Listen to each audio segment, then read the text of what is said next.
Hi, friends. As we read through the Bible together, we're going to finish up Nehemiah right now. Nehemiah's got 13 chapters. We've been through 12 of them. I'm going to give you lucky number 13 right now. And I have been pondering and praying about the end of our read through the Bible together, which is going to be here soon. We started on January 1st.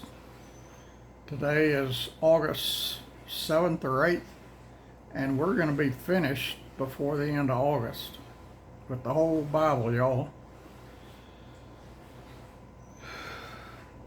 What I'm thinking about is tomorrow, since we're finishing Nehemiah and we've only got the remainder of Proverbs and Revelation to go, and I want to do Revelation all by itself. So tomorrow, instead of having a morning reading of one book and an evening reading of another book, you're going to have a morning reading of Proverbs and an evening reading of Proverbs. We start, I think, on chapter 15 in Proverbs this evening. Proverbs has 31, I believe, chapters. So that's 2 weeks worth of readings that we can do in 1 week. Reading some in the morning and some in the evening. One chapter in the morning, one chapter in the evening, and I'm out of breath, I'm sorry. And then in a week when it's done, we'll start Revelation, and I'm just going to do one chapter of Revelation at a time.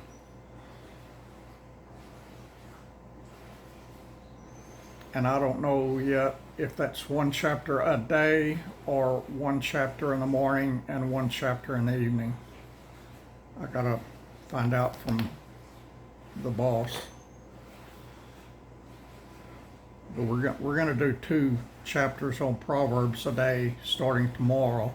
One in the morning, one in the evening. We'll get Proverbs knocked out and then start Revelation. And it's not going to be 2 or 3 chapters at a time. I know that. It's going to be one at a time. But I don't know if that means one per day or if one in the morning and one in the evening would be all right. I think one in the morning and one in the evening would be all right. Revelation is 22 chapters. That would get us finished in 11 days. That's exciting, y'all. And like I was talking to somebody, one of y'all, I know which one, I'm just not going to call a name, was writing about me teaching Revelation. I'm not going to be teaching Revelation, y'all. I am not a teacher. I'm not a preacher. Just an old bald-headed redneck that loves Jesus. I'm going to share Revelation, and I am going to give a little commentary here and there. I understand Revelation myself really good, but I do not know how to teach Revelation. I don't. And if I try to teach it and flub it up, God is going to judge me on that, and I don't want that judgment on me. I've had enough already of goof ups I've made in my life that affected me and others. And his punishment's not, his chastisement, as he calls it, is not fun. And I don't want any more. So I'm not going to be teaching Revelation, but I will give a little commentary here and there, but not a lot, but maybe more than I have been giving y'all, because I want you to understand Revelation. And if you read the whole Bible and understand the Bible and remember the actors in the Bible, Revelation is going to make a whole lot more sense to you.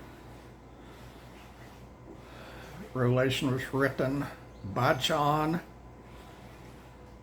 at the commandment of Jesus, Jesus told John what to write.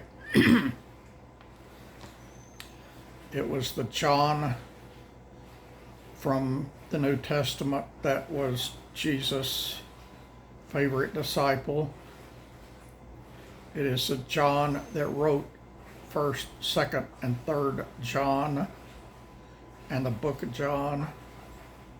It is not John the Baptist. That's a different John. And all of Revelation was inspired by Jesus himself. And let me just read you something to kind of whet your appetite. Let me flip over here to Revelation real quick. It's in the 1st chapter. And I've read this probably 100 times, but I didn't see it until just the last year or 2 or 3. Let me find it here. Verse 3, chapter 1 of Revelation. This is the only book in the Bible that gives us this, y'all. Listen to this. Blessed is he that readeth, and they that hear the words of this prophecy. Bam, y'all. Just for reading and keeping, reading, hearing, and keeping the things that are written in Revelation, God is going to bless us. That's the only chapter in the Bible that has that written. Of course, we do get blessed from all parts of the Bible, but here they put it in writing. So chapter 1, verse 3 of Revelation, blessed is he that readeth, and they that hear hear the words of this prophecy.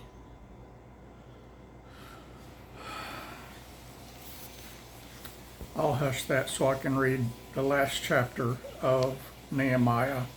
I'm just excited about Revelation, and I'm excited that I think, and I know nothing God does is based around me and what I do or when I do it. And I guarantee you the rapture date and time is not based around this bald-headed redneck and what he does. But I think as soon as I finish Revelation, the rapture is going to occur. It's just a feeling I got. That's why I feel the urgency to not dilly-dally around and to get it finished. Because God's telling me to. He's pushing me to. And I don't know why he's pushing me to. That's why I need to consult with him and see if he wants one chapter per day read of Revelation, or is one in the morning and one in the evening all right? I would like to do one in the morning and one in the evening, but I'm not the boss here. So that's that. Nehemiah chapter 13. On that day, they read in the book of Moses in the audience of the people, and therein was found written that the Ammonite and the Moabite should not come into the congregation of God forever, because they met not the children of Israel with bread and with water, but hired Balaam against them, that he should curse them. Howbeit, our God turned the curse into a blessing. Thank you, God. Thank you, Father, for that.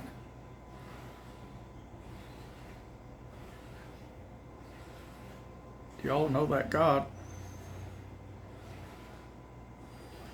That's the God you need to know. Now it came to pass when they had heard the law that they separated from Israel all the mixed multitude, and before this Eliashib the priest, having the oversight of the chamber of the house of our God, was allied unto Tobiah. And he had prepared for him a great chamber, where aforetime they laid the meat offerings, the frankincense, and the vessels, and the tithes of the corn, the new wine, and the oil, which was commanded to be given to the Levites, and the singers, and the porters, and the offerings of the priests. And y'all, this Bible that I've been reading, the Bible through together in 2023 with you, is falling apart. I'm having to hold it tight so it doesn't just disintegrate right in front of me. And it's only King James I got now. I had several. Well, I got that old raggedy one in the truck, but it's in worse shape than this one. But I had several King James study Bibles back in Texas, and when I sold that place and was moving, I thought I was going to move out of the country, and so I gave them to friends, and now I don't have them. I don't know why I did that. Just cuckoo, I guess. But I want to get another one, and I will. There's no place around here that sells them, so I got to order them online, and ordering stuff online hadn't worked out very good here. Most of it gets lost, and I think it's being stolen because there's so much thievery in this town. But I got to try. Verse 6, but in all this time was not I at Jerusalem, for in the 32nd year of Artaxerxes, king of Babylon, came I unto the king, and after certain days obtained I leave of the king, and I came to Jerusalem, and understood of the evil that Eliashib did for Tobiah in preparing him a chamber in the courts of the house of God, and it grieved me sore. Therefore I cast forth all the household stuff of Tobiah out of the chamber. Then I commanded and cleansed the chambers, and thither brought I again the vessels of the house of God, with the meat offering and the frankincense. And I perceived that the portions of the Levites had not been given them, for the Levites and the singers that did the work were fled every one to his field. Then contended I with the rulers and said, why is the house of God forsaken? Every one of us could ask that same question for the church in our towns, because they all just about are forsaken.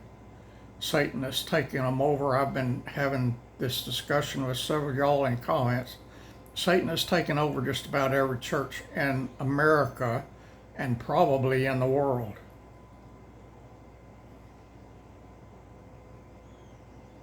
People think they're worshiping God, they're worshiping Satan, and most of them.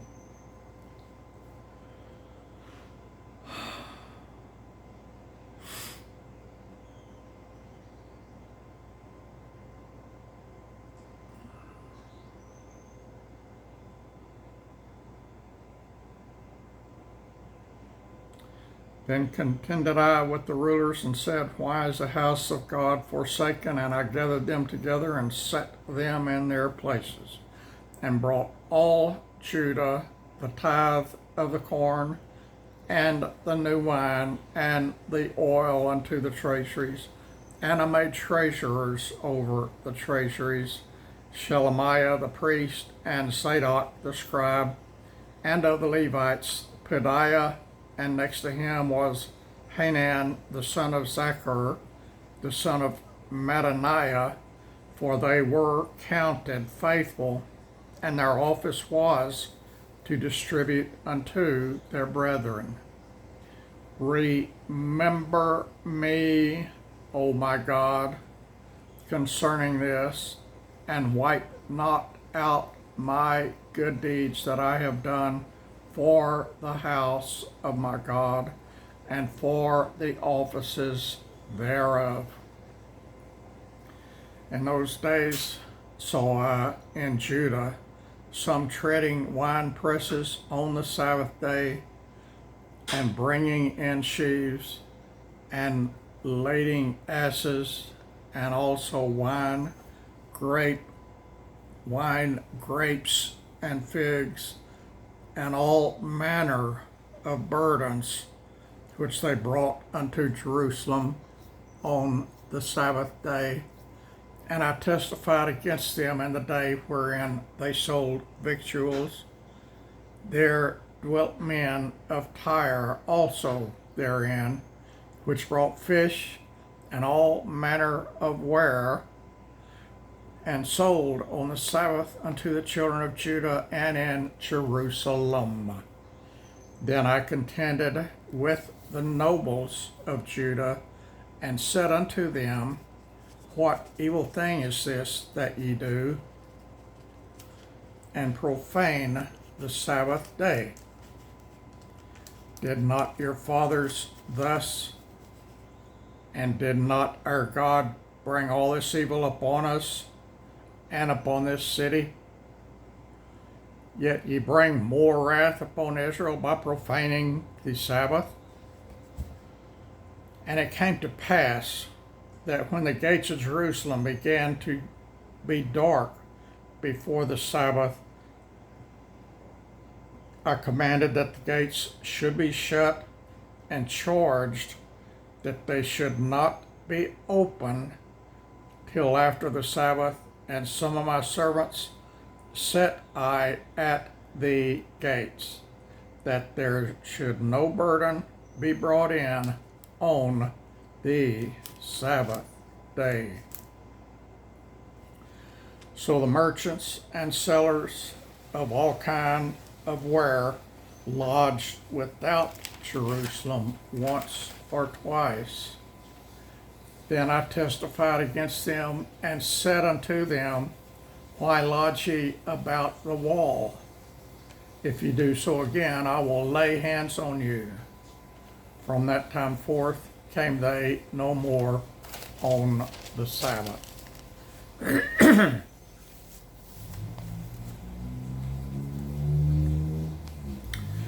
And I commanded the Levites that they should cleanse themselves, and that they should come and keep the gates to sanctify the Sabbath day. Remember me, O my God, concerning this also, and spare me according to the greatness of thy mercy. In those days also saw I Jews that had married wives of Ashdod, of Ammon, and of Moab. And their children spake half in a speech of Ashdod, and could not speak in the Jews' language, but according to the language of each people. And I contended with them, and cursed them, and smote certain of them, and plucked off their hair, and made them swear by God, saying, Ye shall not give your daughters unto their sons, nor take their daughters unto your sons, or for yourselves. This is Nehemiah talking. Remember the cupbearer?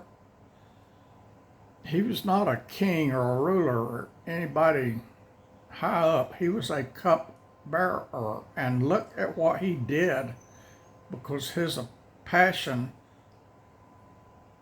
for the Lord and for the things of the Lord to be obeyed and abided by, he made more progress and advances than many preachers did, many disciples and apostles. Did not Solomon, king of Israel, sin by these things? Yet among many nations was there no king like him, who was beloved of his God, and God made him king over all Israel. Nevertheless, even him did outlandish women cause to sin.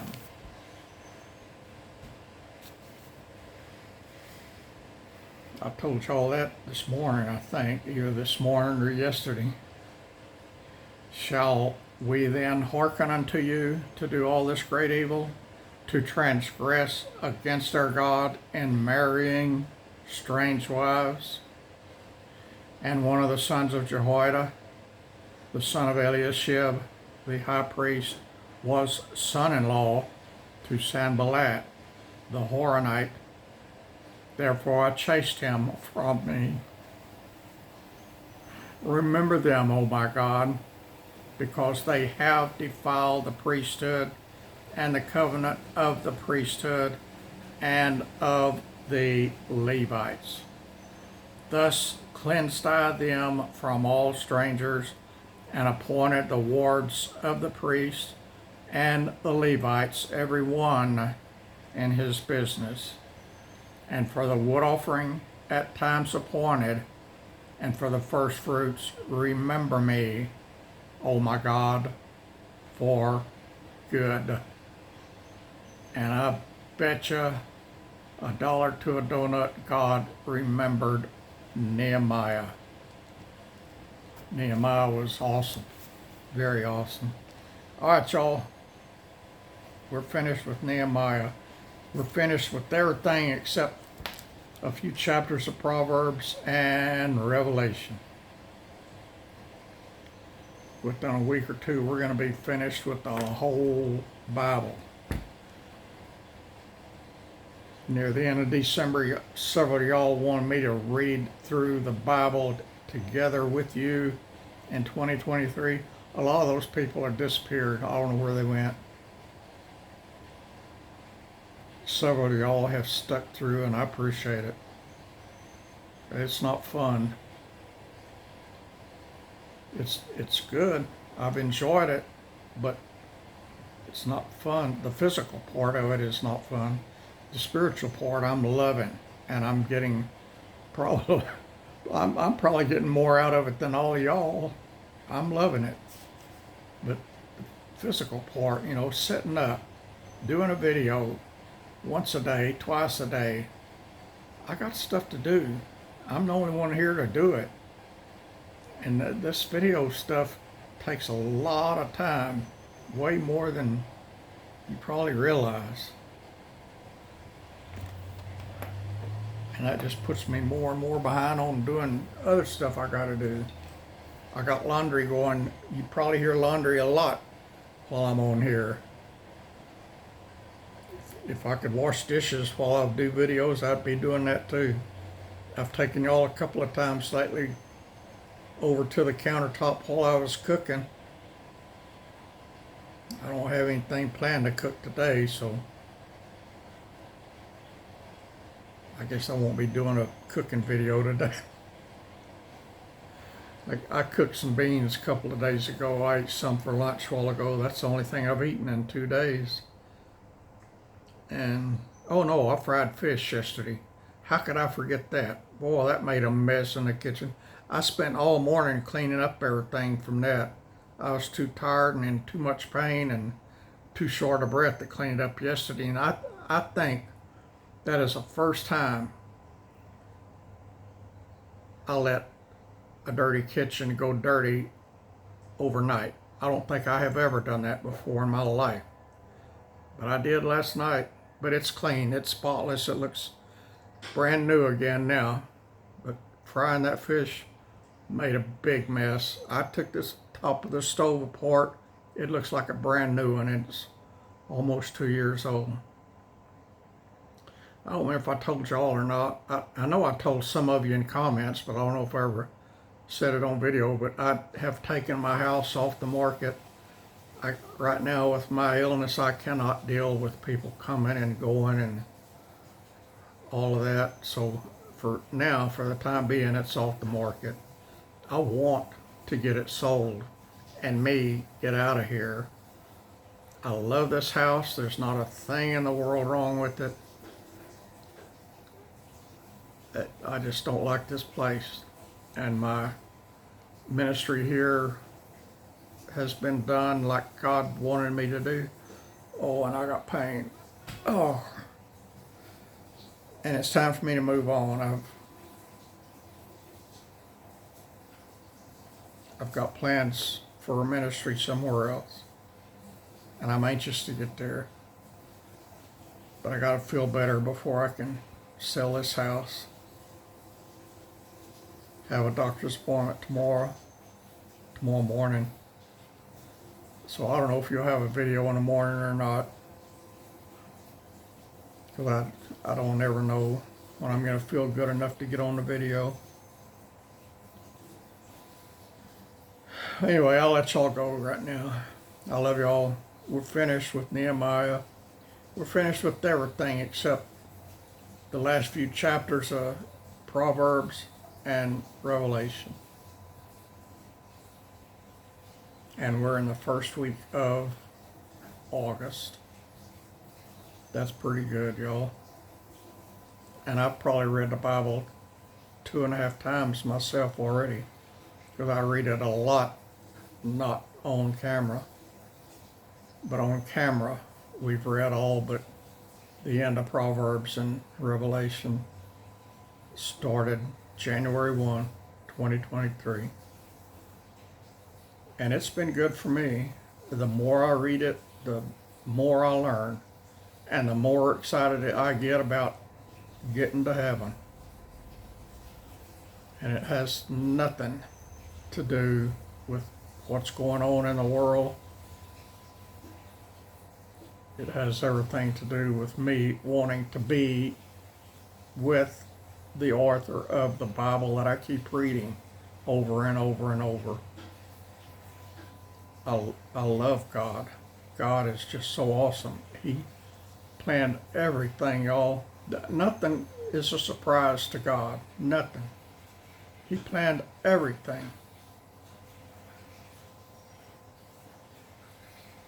If I walk from here to the back door and stump my toe, didn't surprise God.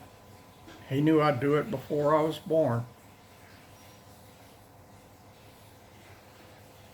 If I walk outside to pick tomatoes and bring them in and somebody drives by and shoots me, it didn't surprise God. God has everything planned out for everybody's life.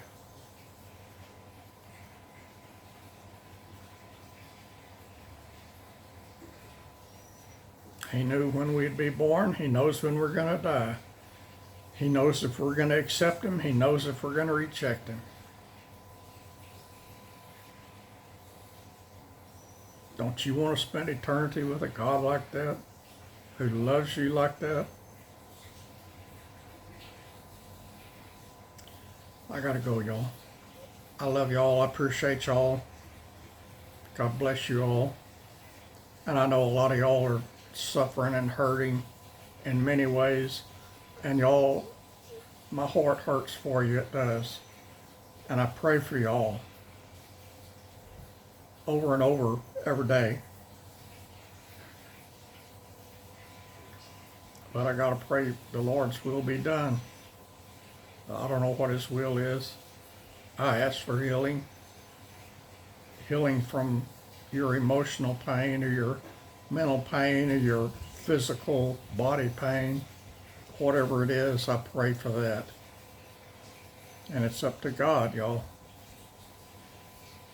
He may be giving you a thorn in the flesh. He has given me one. He gave Apostle Paul one. Just stay faithful. Stay obedient to Him. And He'll take care of you. I guarantee it. Better than you can take care of yourself. I guarantee you that too. All right, I got to get off here. God bless y'all, friends.